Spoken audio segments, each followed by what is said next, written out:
सबसे पहले नादरीन एक वाकया जिसने सबके सीने छलनी किए हुए हैं, सोशल मीडिया पर ये शेयर हो रहा है, फेसबुक पर शेयर हो रहा है, शायरी लोग लिख रहे हैं, लोग आंसू बहा रहे हैं। अभी ये पता चला है कि आईएसआई का एक बहुत कुख्यात एजेंट शेराटन ढाका में मृत पाया गया।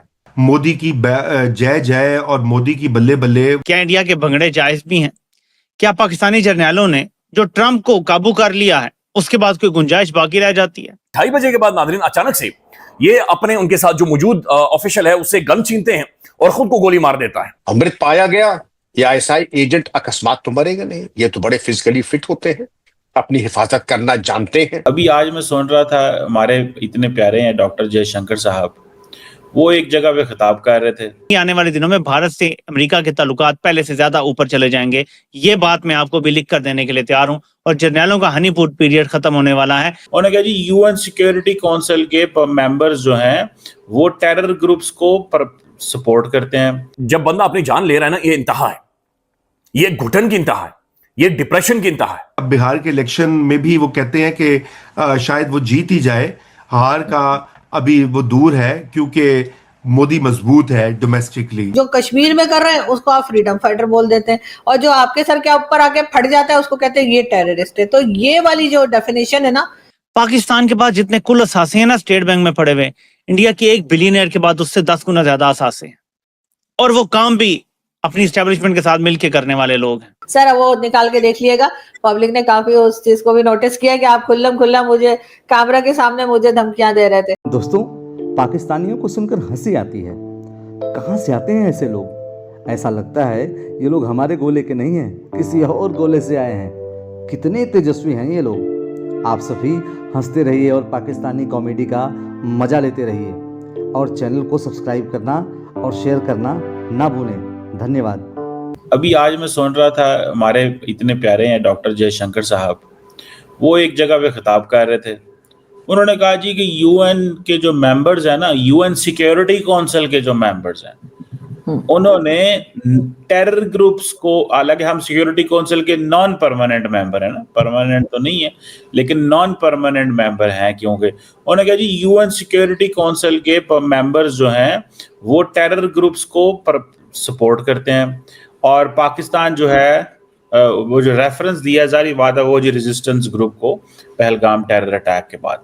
अभी ये पता चला है कि आईएसआई का एक बहुत कुख्यात एजेंट शेराटन ढाका में मृत पाया गया। अमृत पाया गया। ये आईएसआई एजेंट अकस्मात तो मरेगा नहीं, ये तो बड़े फिजिकली फिट होते हैं, अपनी हिफाजत करना जानते हैं। लेकिन जाहिर है कि उनकी कुछ डीएनए में कुछ कमियां रह जाती हैं, कुछ मैन्युफैक्चरिंग डिफेक्ट होते हैं, और उसके चलते ये अपनी मौत को दावत देते हैं, और मौत को दावत दी और ये मारे गए। और इसके पहले के आलोक में अगर आप जाएं तो एक सीआईए का एजेंट था आरविल जैक्सन, और इसको सीआईए ने डिप्यूट किया था बड़े महत्वपूर्ण कार्य के लिए। और महत्वपूर्ण कार्य के अगर आप देंगे तो आप और आपके दर्शक स्तब्ध रह जाएंगे सुन करके कि उनकी टास्किंग क्या होती है। वो हमारे लोकप्रिय प्रधानमंत्री की हत्या के लिए, मैं फिर कह रहा हूं कि अगर गलत किसी न सुना हो, हमारे लोकप्रिय प्रधानमंत्री की हत्या के लिए। तो ये समझते हैं कि हमारे प्रधानमंत्री न हो गए, गिलहरी और गौरैया हो गए, जिसके मन में आया वो बाड़ा लगा करके या गुलेल से ही जाकर के शिकार कर लेगा। अब होनी को क्या कौन टाल सकता है? हम लोग तो अहिंसावादी हैं। हमारे गाल पे कोई तमाचा मारता है तो हम दूसरा गाल दिखा देते हैं। लेकिन अब इसको देखिए क्या हुआ इनका। ये मृत पाए गए अपने होटल में, ये मृत पाए गए, और इनका काम सिर्फ यही नहीं था प्रधानमंत्री मोदी की हत्या का षड्यंत्र करना, बल्कि इनका ये भी प्लान था कि यूनिस ऐसी बेपेंदे की लोटेस की सरकार से सेंट मार्टिन आइलैंड वो है, आप ये कैरेबियन वाला सेंट मार्टिन पे ना चली जाइएगा, ये बांग्लादेश के नॉर्थ ईस्ट में है, और नॉर्थ ईस्ट में इकलौता कोरल आइलैंड है, और इसकी एक जियोपॉलिटिकल एक बहुत बड़ा इसका महत्व है, और इसको अपने कब्जे में लेने के लिए अमेरिका बहुत दिन से प्रयासरत था, और अभी भी है, ये नहीं कि छोड़ दिया है। लेकिन वर्तमान परिस्थिति में गायत्री जी आप ये देखें कि ये जो हजरत थे, ये आरविल जैक्सन, ये भी मरे पाए गए।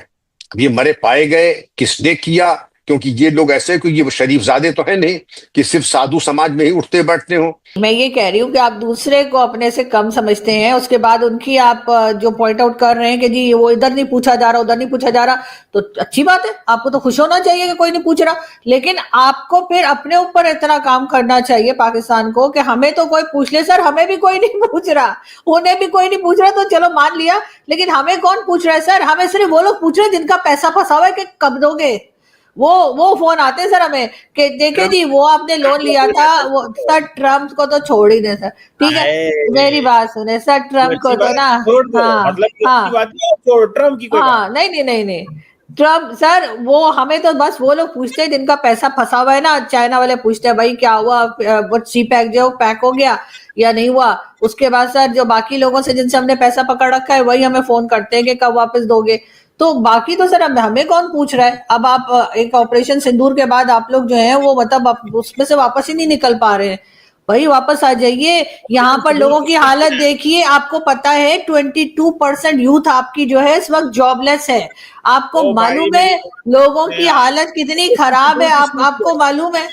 नहीं, ऑपरेशन सिंदूर के बाद अब खत्म करें ना कहानी को, आगे बढ़े, लोगों को देखें, या बस सारा बजट आप डिफेंस वालों को देते जाएंगे कि लो जी। ऑपरेशन सिंदूर किसने किया है? नहीं, ऑपरेशन सिंदूर किसने किया का क्या मतलब है? भारत की तरफ से हुआ है। अच्छा, तो उन्होंने किया है, वो कह रहे हैं ऑपरेशन सिंदूर 2.0 होगा। तो मुझे ये बताएं, बात तो वो ऑपरेशन की कर रहे हैं, हम कब कर रहे हैं? हमने कब कहा है कि बनाना मरसूस 2 होगा? पाकिस्तान ने भाई आपने आप बात तो सुन लेना, आप सवाल पूरा बना लें। क्या इंडिया के अंदर ये बात नहीं हो रही कि ऑपरेशन सिंदूर 2.0 होगा? इंडिया के आर्मी चीफ कह चुके हैं, नरेंद्र मोदी साहब कह चुके हैं। कब पाकिस्तान के वजीर आजम ने कहा है कि हम मार्का हाकियां बनाना मरसूस 2 करेंगे? कभी भी नहीं कहा उन्होंने।